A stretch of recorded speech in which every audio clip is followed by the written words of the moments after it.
नमस्कार, आप देख रहे हैं सुरागीला न्यूज चैनल का उत्तराखंड बुलेटिन और मैं हूं आपके साथ उनसुला फातिमा। आइए नजर डालते हैं आज की फटाफट खबरों पर। उधम सिंह नगर में 10वीं के छात्र गरिमेश जोशी ने 99.6% अंक हासिल कर उत्तराखंड में बनाया प्रथम स्थान। स्कूटी सवार 2 लोगों की दर्दनाक मौत। सिंचाई, नहर और नालों की सफाई जल्द करवाने के निर्देश। पेयजल सप्लाई न होने से जल संस्थान में गरजे वार्ड 37 के लोग। शुरू हुई 4 धाम यात्रा, श्रद्धालु की बेहतर सुविधा के लिए व्यवस्थाएं दुरुस्त। राष्ट्रीय बाल संरक्षण आयोग के अध्यक्ष ने किया देहरादून के 3 मदरसों पर औचक निरीक्षण। शिक्षा बंसीधर तिवारी ने 5 CEO और 12 BEO के खिलाफ की कार्रवाई।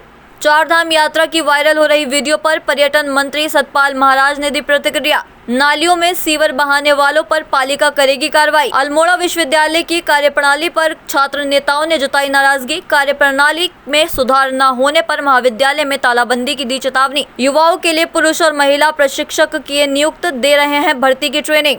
अल्मोड़ा पुलिस की इवनिंग स्टॉर्म 2.0 के तहत ताबड़तोड़ कार्रवाई। अग्निशमन अधिकारी अल्मोड़ा ने ITI स्ट्रांग रूम में फायर उपकरणों का किया निरीक्षण। अब वक्त हो चला है खबरों को विस्तार से जानने का। CBSE बोर्ड ने 10वीं और 12वीं के परीक्षा परिणाम घोषित कर दिए हैं, जहां उत्तराखंड के उधम सिंह नगर में 10वीं के छात्र गरिमेश जोशी ने 99.6% अंक हासिल कर उत्तराखंड में प्रथम स्थान बनाया है। हालांकि उधम सिंह नगर जिले के कई स्कूलों के छात्र अच्छे नंबरों से पास हुए हैं। संवाददाता दुर्गेश तिवारी की रिपोर्ट।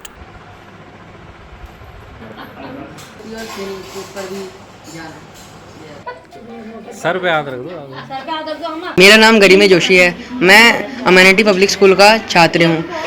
अभी कुछ ही समय पहले पूर्ण हुई कक्षा 10 की परीक्षा में मुझे 99.6% मार्क्स प्राप्त हुए हैं। इसका श्रेय मैं अपने परिवार वालों को, माता पिता, दादा दादी और इसके साथ स्कूल वालों को भी देना चाहूँगा। पढ़ाई लिखाई सत्र के स्टार्टिंग में, सेशन की स्टार्टिंग में हमें 1-2 घंटे से स्टार्ट करना चाहिए, फिर बढ़ाते बढ़ाते 4-5 घंटा पढ़ना चाहिए। मैंने कभी ट्यूशन नहीं पढ़ा, सेल्फ स्टडी से ही मैंने ये अंक प्राप्त करे। मुझे मैथ्स और साइंस पसंद है। मैंने PCM ही लिया है और मैं IIT JEE की तैयारी कर रहा हूँ। नहीं, प्रेशर कभी नहीं रहा। वैसे स्कूल से आने के बाद मैं थोड़ी खेलकूद के बाद पढ़ने बैठ जाता था और फिर खुद ही पढ़ता था। जो भी मुझे डाउट होते थे वो मैं अपने पापा से ही पूछ लेता था, वो भी टीचर हैं। साथ ही में स्कूल के अध्यापकों ने भी काफ़ी मेरी मदद करी और जो भी मुझे डाउट्स होते थे वो उसी समय क्लियर कर देते थे। अपना रिजल्ट देख के खुद ही एक बारी को विश्वास नहीं हुआ और मुझे बहुत ही अच्छा लग रहा है। सुबह से कॉल ही आ रहे हैं। गरिमेश जोशी बच्चा है जिसकी ऑल इंडिया अगर हम कैलकुलेट करें तो 3rd रैंक बनती है, क्योंकि वो स्टेट में टॉपर है। और ये दूसरी बार ऐसा हुआ। इससे पहले जो है एक जगनूर कौर थी बच्ची, उसकी भी ऑल इंडिया 3rd रैंक थी और एक बच्चा था उसकी ऑल इंडिया 4th रैंक भी थी उसी साल। तो ये दूसरी बार इतिहास दोहराया इन्होंने, उससे भी बेहतर किया और आने वाले समय में मुझे उम्मीद है कि बच्चे इसको दोहराते रहेंगे। हल्द्वानी के मंडी चौकी क्षेत्र से एक मामला सामने आया है, जहां गोरा पड़ाव में कार ने स्कूटी को जबरदस्त टक्कर मार दी। स्कूटी सवार 2 लोगों की मौके पर ही दर्दनाक मौत हो गई। बताते चले कि मृतक दोनों युवक अल्मोड़ा के रहने वाले थे। वहीं मौके पर पहुंची कोतवाली पुलिस ने कार चालक को हिरासत में ले लिया है। संवाददाता दीपक अधिकारी की रिपोर्ट। क्षतिग्रस्त नहरों के चलते किसानों के खेतों तक पानी नहीं पहुंच पा रहा है। इस कारण किसानों के सामने सिंचाई करने की समस्या खड़ी हो रही है। 3 पानी से गोर पड़ाव क्षेत्र को जाने वाली सिंचाई नहर और नालों में कूड़े कचरे के ढेर जमा है। इससे नहर और नाले बंद हैं। इसके चलते नहर से बहने वाला पानी सड़कों पर बहने लगता है।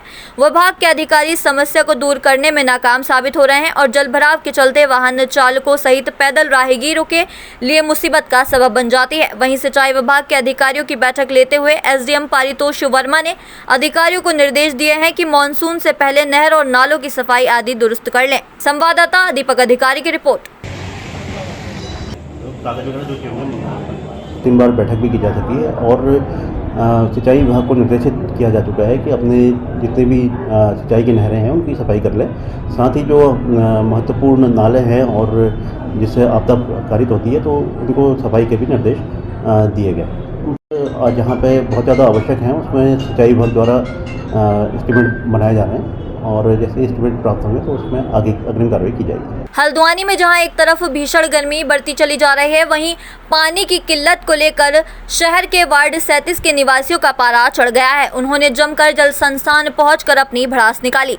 वहीं उनका कहना है कि लाइनमैन से लेकर सारे अधिकारियों से पेयजल लाइन दुरुस्त करने की बात कही जा चुकी है, लेकिन अभी तक व्यवस्था दुरुस्त नहीं की गई है। कई बार अधिकारियों को ज्ञापन और मौखिक रूप से भी मामले से अवगत करा चुके हैं, पर आज तक कोई कार्रवाई नहीं हुई है। संवाददाता दीपक अधिकारी की रिपोर्ट। देखिए, मैं निवर्तमान पार्षद हूँ, रोहित मेरा नाम है। मैं यहाँ सुबह से आ रखा हूँ। ना तो यहाँ पर अधिशासी अभियंता मौजूद हैं, ना ही यहाँ पर कोई जिम्मेदार अधिकारी मौजूद है। और उम्मीद है तमाम लोग पानी के लिए गुहार लगा के यहाँ से आ रहे हैं, जा रहे हैं, लेकिन कोई यहाँ नहीं मिल रहा। मोदी जी, जैसा कि आपने कहा, मोदी जी कहते हैं कि हर घर नल, नल में जल। पूरा शहर पानी से सूखा हुआ है, किसी भी नल में एक बूंद पानी नहीं है। मैं बताना चाहता हूं कि नई बस्ती जो गोपाल मंदिर का ट्यूबवेल कल से ख़राब है, और ये जो ट्यूबवेल है ये 3 महीने में दूसरी बार ख़राब हो चुका है। और मैंने इनसे पूर्व में भी ये कहा था कि भाई साहब, आप जो मोटर है एक अच्छी लगा दीजिए जिससे कि वो लॉन्ग टाइम चल सके, लेकिन इनके ये वही पुरानी मोटर को रिपेयर करवा देते हैं और उसी को दोबारा फिट कर देते हैं। कम से कम नहीं तो 2000 की आबादी पानी से जूझ रही है। गांधीनगर, नई बस्ती, गोपाल मंदिर, Indira Nagar inter college, primary school का जितना भी क्षेत्र है वो सारा पानी से जूझ रहा है, और लेकिन यहाँ कोई सुनने को और कुछ कहने को राजी नहीं है। आपका नाम? मेरा नाम रोहित है और मैं अभी निवर्तमान पार्षद हूँ गांधीनगर से। भाई साहब देखिए, हम तो 2017 से पानी के लिए बहुत परेशान हैं और कंप्लेंटें काफ़ी कर चुके हैं। काफ़ी कंप्लेंट करने के बाद कुछ दिन समाधान मिलता है, फिर समाधान नहीं मिलता है। मैं ये देख रहा हूँ कि हल्द्वानी जैसे स्मार्ट सिटी में रहने के बाद हम लोगों का ये हाल है, तो पहाड़ में जो लोग दूर दराज इलाकों में रहते हैं उनके साथ क्या होता होगा। हम तो फिर भी आके डिपार्टमेंट में चलो समस्या रखे हैं, वो बेचारे तो अपनी समस्या किससे गए। यहाँ के निजी एक्शन साहब को, जेई साहब को, और जो पानी खोलता है लाइनमैन पंकज, उसको भी कई बार हमने समस्या का सामने रखी उसके, पर कोई सुनवाई नहीं होती है। 2017 से मैं सीएम पोर्टल से लेके स्थानीय अधिकारियों को लगातार टच में हूँ। इवन यहाँ तक कि फ़ोन करते हैं, फ़ोन नहीं उठाते हैं। डिपार्टमेंट के नंबर हमको दे रखे हैं, उन नंबरों पर कॉल करो, कभी स्विच ऑफ आता है, कभी कॉल नहीं उठती है, और पर्सनल नंबर देने को कोई तैयार नहीं होता। आज भी हम यहाँ पे अपने माननीय पार्षद जी के साथ आए हुए हैं, हृदय कुमार जी, सामाजिक कार्यकर्ता, तो इनका सहारा लेकर आज यहाँ आए, तो आज भी यहाँ पे कोई आला अधिकारी है नहीं।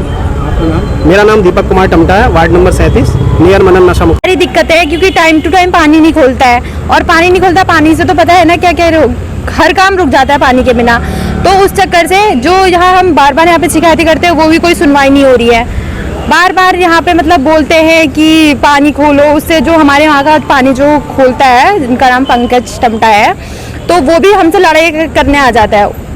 पानी टाइम टू टाइम नहीं खोलेगा, लाइट चली जाएगी, लाइट के आने के बाद भी नहीं खोलेगा, रात के 7-7 बजे तक पानी खोल रहा है। वहाँ के अंधेरे में हम जंगल में बैठे रहेंगे। सारी लाइनें टूटी पड़ी हैं वहाँ पे।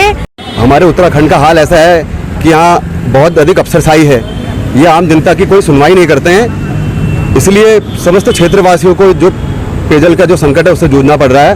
और हमारे वार्ड 37 मल्ला चौफुला में जल संस्थान के अधिकारियों को इतनी बार सूचित किया गया है कि यहाँ पर पानी का लीकेज है और पानी ओवरफ्लो होता है और अवैध कनेक्शन है। इसको लेकर हम लोग कई बार शिकायत भी कर चुके हैं, लेकिन अफसरशाही की वजह से हमारे क्षेत्रवासियों की समस्या का समाधान आज तक नहीं हो पाया है। आज इसी को लेकर हमने अपनी माताओं और बहनों के साथ यहाँ जल संस्थान का घेराव किया। चारधाम यात्रा की शुरुआत हो चुकी है और यात्रा पर आने वाले श्रद्धालुओं को बेहतर सुविधा देने के लिए सरकार दृढ़ संकल्पबद्ध है। गढ़वाल कमिश्नर विनय शंकर पांडे ने कहा कि यात्रा के पहले दिन धामों में और यात्रा के मार्ग पर भीड़ जरूर देखने को मिली थी, लेकिन उसके बाद अब यात्रा नियंत्रण में है। संवाददाता सुनील राज की रिपोर्ट।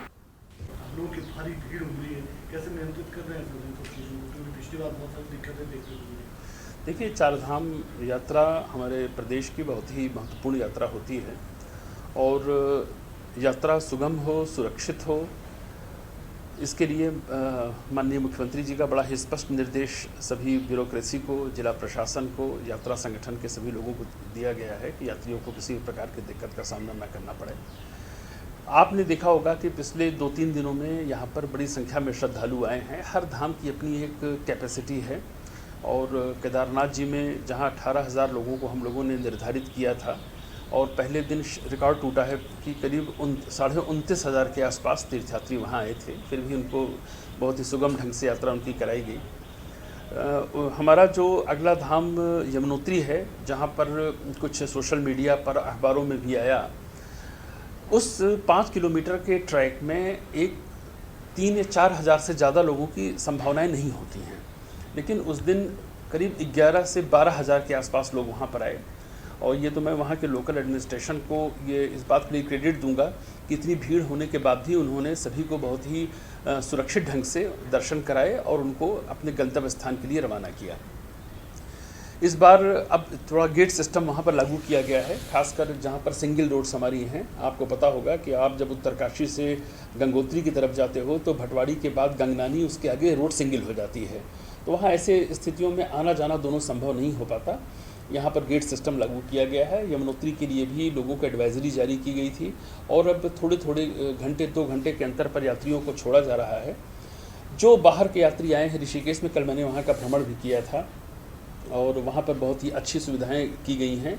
लोगों को निःशुल्क भोजन की भी व्यवस्था है, रुकने के लिए भी बड़े अच्छे से जर्मन हैंगर्स लगाए गए हैं, कूलर लगाए गए हैं और खाने पीने की कोई कमी नहीं है और तीर्थयात्री भी काफ़ी संतुष्ट आए। मैंने खुद अलग अलग तीर्थयात्रियों से बात की।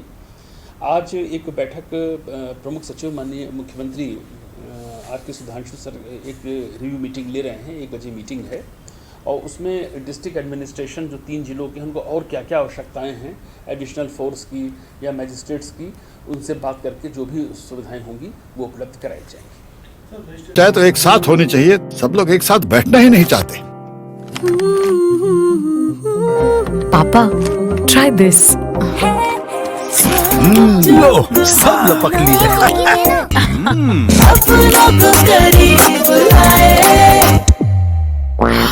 ये क्या हाल कर दिया है रूम का? बस कल से चाय मेरे रूम में। देवर पान नमकीन। उत्तराखंड के मदरसों में मिल रही अनियमितताओं की शिकायतों पर राष्ट्रीय बाल संरक्षण आयोग के अध्यक्ष मंगलवार को देहरादून के 3 मदरसों पर औचक निरीक्षण के लिए पहुंचे, जहां उन्हें मदरसों में कई अनियमितताएं मिली। आयोग के अध्यक्ष ने इन अनियमितताओं पर शिक्षा विभाग और अल्पसंख्यक विभाग को जिम्मेदार ठहराया, जबकि मदरसों की समय से मैपिंग न होने पर सभी जनपदों के जिलाधिकारी को दिल्ली तलब करने की भी तैयारी की जा रही है। संवाददाता सुनील राज की रिपोर्ट। कई सारे शिक्षा विभाग की और अल्पसंख्यक कल्याण विभाग की समीक्षा के दौरान कुछ खामियां भी आइडेंटिफाई की हैं। हमने पुलिस और गृह विभाग की बिल क्रियान्वयन की योजनाओं की और कानूनों की समीक्षा की। हमने राज्य की विधिक सहायता प्राधिकरण के साथ भी आज बातचीत की। हमने SC welfare, ST welfare, OBC welfare विभागों के साथ भी आज बातचीत की। आज सवेरे हमने देहरादून में ही, क्या इलाका था मैडम? कारगी ग्रांट इलाके में औचक निरीक्षण किए, जिसमें 2 मदरसे ऐसे आइडेंटिफाई हुए जो उत्तराखंड राज्य के बाहर से बच्चों को लाकर के यहाँ रखे हुए हैं और उनको उनकी बुनियादी शिक्षा के अधिकार से वंचित किए हुए हैं। हमको बिहार से लाए हुए बच्चे मिले, हमको उत्तर प्रदेश से लाए हुए बच्चे मिले। हमको एक मदरसा ऐसा भी मिला जो स्थानीय बच्चों को फीस लेकर पढ़ा रहा था और उसने जांच के दौरान ये बताया कि एक स्थानीय स्कूल के साथ उसका टाई अप है। ये टाई अप जो है शिक्षा का अधिकार कानून की परिधि के बाहर की वस्तु है। इससे स्पष्ट होता है कि शिक्षा विभाग में किसी न किसी स्तर पे गड़बड़ियां हैं, भ्रष्टाचार इसका कारण हो सकता है, जिसके कारण इस प्रकार के अवैध टाई अप चल रहे हैं और बच्चों को उनके बुनियादी तालीम के अधिकार से महरूम किया जा रहा है। मैं आपके साथ वीडियो शेयर करूंगा। हमने बच्चों से बातचीत की, उनकी एस्पिरेशंस जानने की कोशिश की। हम साल 2024 में हैं। हम 2047 तक भारत को विकसित राष्ट्र बनाने के लिए मिलजुल कर काम कर रहे हैं। यहाँ की सरकार कमिटेडली काम कर रही है, लेकिन बिहार और उत्तर प्रदेश से लाकर बच्चों को अगर हम ये पूछते हैं उनसे कि वो बड़े होकर क्या बनना चाहते हैं, तो उनकी आंखों में teacher, doctor, engineer, police officer, सरकारी अधिकारी बनने के ख्वाब नहीं है। वो सारे के सारे बच्चे केवल मुफ्ती, मौलवी, काजी और कारी बनना चाहते हैं। इस प्रकार का भेदभावपूर्ण व्यवहार अल्पसंख्यक बच्चों के साथ किया जाना बहुत खेदजनक है। हमने तत्संबंध में कार्रवाई करने हेतु मौखिक निर्देश दिए हैं, दिल्ली पहुंचकर नोटिस जारी करेंगे। एक और विचलित करने वाला मामला जो उत्तराखंड में है वो ये कि सरकार द्वारा ग्रांट से चलने वाले मदरसों की सूची ही केवल, या वे मदरसे जो सरकार से मान्यता लिए हैं वही विभाग उपलब्ध करवा पाया। ये तीनों मदरसे जिनका मैंने आपको अभी जिक्र किया, जो देहरादून शहर के भीतर है, इनकी विभाग को कोई जानकारी ही नहीं थी। और जो सरकार की मान्यता वाले या ग्रांट वाले मदरसे हैं, उनमें हिंदू बच्चों को पढ़ाए जाने की जानकारी भी हमको मिली है। ये जानकारी हमको पूर्व में भी मिली थी, तब 749 बच्चों की जानकारी थी। आज हमने पुनः इस बारे में समीक्षा की, 196 बच्चे अभी भी जो हिंदू हैं या दूसरे गैर इस्लामिक धर्मों के हैं, इन मदरसों में जाते हैं, ऐसा पता चला। भारत के संविधान का अनुच्छेद 28(3) बड़ा स्पष्ट प्रावधान करता है कि किसी भी बच्चे को उसके माता पिता की लिखित अनुमति के बिना किसी दूसरे धर्म की शिक्षा नहीं दी जा सकती। उत्तराखंड में मदरसा बोर्ड का गठन इस्लामिक धार्मिक शिक्षा के देने के उद्देश्य से एक कानून के द्वारा किया गया है, और वो कानून इस्लामिक शिक्षा को बढ़ावा देने के लिए बनाया गया है। पीएम श्री योजना के तहत आयोजित कार्यशाला में शिक्षा अधिकारियों के अनुपस्थित होने पर डीजी शिक्षा बंशीधर तिवारी ने 5 सीईओ और 12 बीईओ के खिलाफ कार्रवाई की है। इस बात को लेकर डीजी शिक्षा बंशीधर तिवारी ने कहा कि पीएम श्री योजना में लगभग 230 स्कूलों का चयन हुआ है, जिन्हें आदर्श विद्यालय के रूप में स्थापित करने के लिए केंद्र सरकार की तरफ से फंड भी जारी किया गया है। साथ ही उन्होंने कहा कि राष्ट्रीय शिक्षा नीति के अंतर्गत किस तरह सामंजस्य बैठाया जाए, उसके लिए कार्यशाला आयोजित की गई थी, जिसमें अधिकारियों की अनुपस्थिति होने पर कार्रवाई की गई है। संवाददाता सुनील राज की रिपोर्ट। देखिए, पीएम श्री जो स्कूल्स हैं वो हमारे पहले चरण में 141 स्कूलों का चयन हुआ था, और दूसरे चरण में उसमें 84 स्कूलों का चयन हुआ था। लगभग 225 स्कूल हमारे उसमें चयनित हुए हैं, और उसके लिए भारत सरकार ने पैसे भी जारी किए हैं। उनको एक आदर्श विद्यालय के रूप में स्थापित करना है।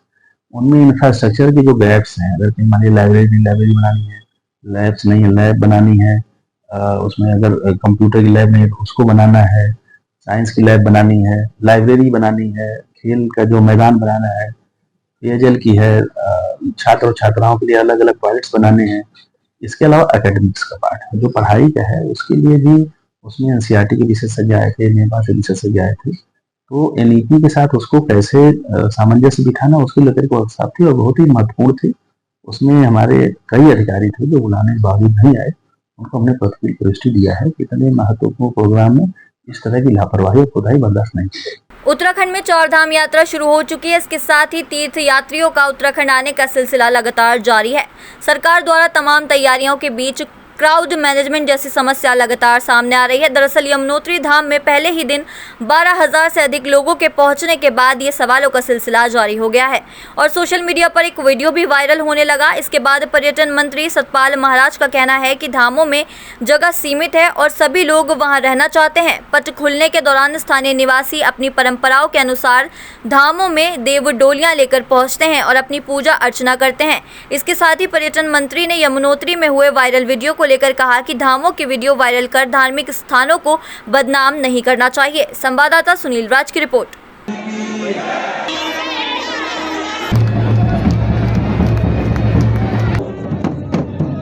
देखिए, ऐसा है, मैं बताऊं आपको, जो क्राउड नीचे से गया, बहुत से लोगों का ये रहता है कि भाई जब पट खोलते हैं तो हमें वहां उपस्थित रहना जरूरी है।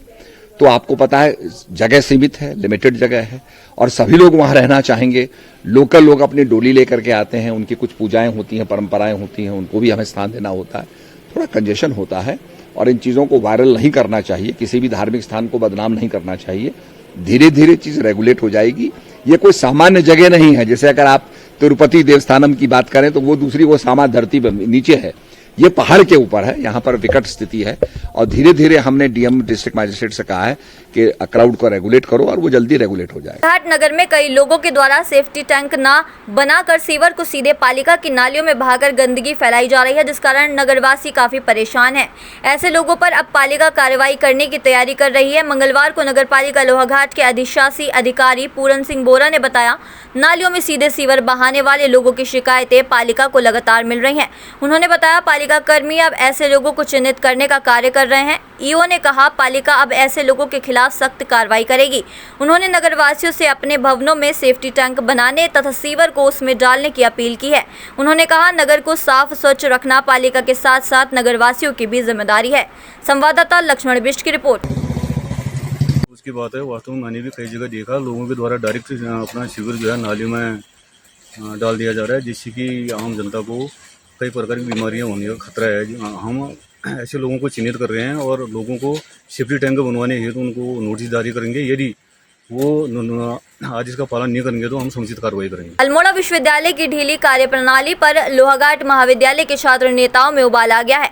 मंगलवार को छात्र नेता एबीवीपी विभाग संयोजक राहुल जोशी की अगुवाई में छात्र नेताओं ने लोहाघाट महाविद्यालय की प्राचार्य डॉक्टर संगीता गुप्ता से मुलाकात कर अपनी समस्याएं बताईं तथा जल्द समस्याओं के समाधान की मांग की। छात्र नेता राहुल जोशी व अन्य छात्र नेताओं ने कहा, अल्मोड़ा विश्वविद्यालय के अधिकारियों की लापरवाही के चलते महाविद्यालयों के छात्र छात्राओं का भविष्य लचक गया है, लेकिन विश्वविद्यालय के कुलपति व अन्य अधिकारियों को छात्र छात्राओं के भविष्य की कोई चिंता नहीं है। उन्होंने कहा, अगर 1 माह के भीतर छात्र छात्राओं की समस्याओं का समाधान नहीं हुआ तो वह महाविद्यालय में आंदोलन व तालाबंदी कर देंगे, जिसकी पूरी जिम्मेदारी अल्मोड़ा विश्वविद्यालय की ही होगी। संवाददाता लक्ष्मण बिष्ट की रिपोर्ट। सभी चीज कई है। हमने एक पहाड़ की यूनिवर्सिटी इसलिए बनाई थी क्योंकि पहाड़ के बच्चों तक अच्छी उच्च शिक्षा पहुंचे, बच्चा टाइम से यूनिवर्सिटी जा करके अपनी समस्याओं को वो करे, समाधान के लिए प्रयास करे या अन्य चीज़ें। एक अच्छी यूनिवर्सिटी और जैसे क्योंकि नैनीताल यूनिवर्सिटी में काफ़ी बोझ बढ़ गया था तो उससे अलग होकर के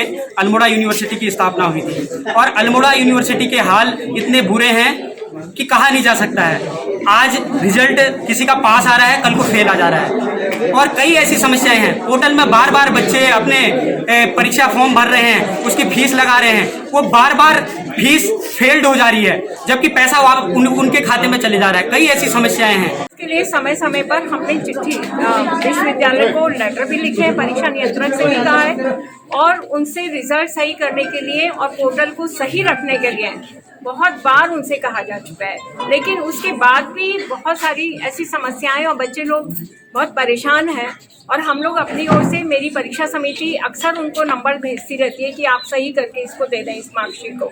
बच्चे को वहाँ अप्लाई करना है, कहीं दूसरी जगह में कॉम्पिटिटिव एग्जाम पे फेस करना है तो मार्कशीट न मिलने के कारण वो लोग इस बात को नहीं कर पा रहे हैं, नहीं वो कंपटीशन को फेस कर पा रहे हैं, ना अप्लाई। तो उनमें बहुत रोष है। कुछ बच्चे तो ऐसे हैं जो 6 सेमेस्टर पास कर चुके हैं लेकिन और पीजी में भी कर चुके हैं, लेकिन आज तक उनकी मार्कशीट नहीं आई है। मैं ये मानूंगी कि विश्वविद्यालय ने बहुत स्टूडेंट्स के रिजल्ट सही किए हैं, लेकिन होता क्या है कि अगले दिन या उससे अगले दिन वो सारा रिजल्ट उनका बदल जाता है, फेल दिख जाते हैं, सीओपी दिख जाती है, कहीं पे फिर से एब्सेंट दिखने लगते हैं। ये समस्या बहुत विकट होती जा रही है। मैं स्वयं ये चाहती हूँ, न केवल मेरे छात्र संघ, ना मेरे स्टूडेंट्स, मैं स्वयं चाहती हूँ कि ये बच्चे इतनी मेहनत से 2 साल 4 साल पढ़ते हैं तो इनकी मार्कशीट बिल्कुल समय पर और सही सलामत आनी चाहिए ताकि आगे की जो शिक्षा है या कहीं पे अप्लाई करना चाहते हैं वहाँ पे कायदे से अप्लाई कर सकें। इसके लिए जिम्मेदार महाविद्यालय नहीं सर, इसमें जो है विश्वविद्यालय का सबसे बड़ा रोल है। मार्कशीट वहीं से आती है, रिजल्ट हमारा होता है कि हम एग्ज़ाम कराएं समय पे, जो हमको शेड्यूल दिया गया है उसमें हम एग्ज़ाम कराएं। एग्ज़ाम हम कराते हैं, कॉपीज़ हम भेजते हैं और जिसका नहीं होता हम वेरिफिकेशन के साथ उसको फिर से भेज देते हैं। तो ये अब रिजल्ट आने की जो बात है ये यूनिवर्सिटी से है। सर हाँ, गलती मैक्सिमम गलती, भाई रिजल्ट नहीं आ रहे हैं तो ये तो सब वहीं से है सर, उसमें हमारे हाथ तो बंधे हुए हैं, हम क्या कर सकते हैं। एसएसपी अल्मोड़ा के निर्देशन में पुलिस लाइन अल्मोड़ा में पुलिस सेना में भर्ती होने के इच्छुक युवक युवतियों के लिए आज से निःशुल्क प्रशिक्षण कैंप शुरू हुआ है। प्रशिक्षण कैंप में युवक युवतियां द्वारा बढ़ चढ़कर प्रतिभाग कर पुलिस सेना भर्ती के लिए शारीरिक दक्षता के गुण सीखे जा रहे हैं। प्रशिक्षण कैंप में लंबी कूद, बॉल थ्रो, दौड़ आदि का अभ्यास किया जा रहा है। संवाददाता हेमंत मेहरा की रिपोर्ट। चाहे तो एक साथ होनी चाहिए, सब लोग एक साथ बैठना ही नहीं चाहते। पापा ट्राई दिस। लो सब लपक लिए।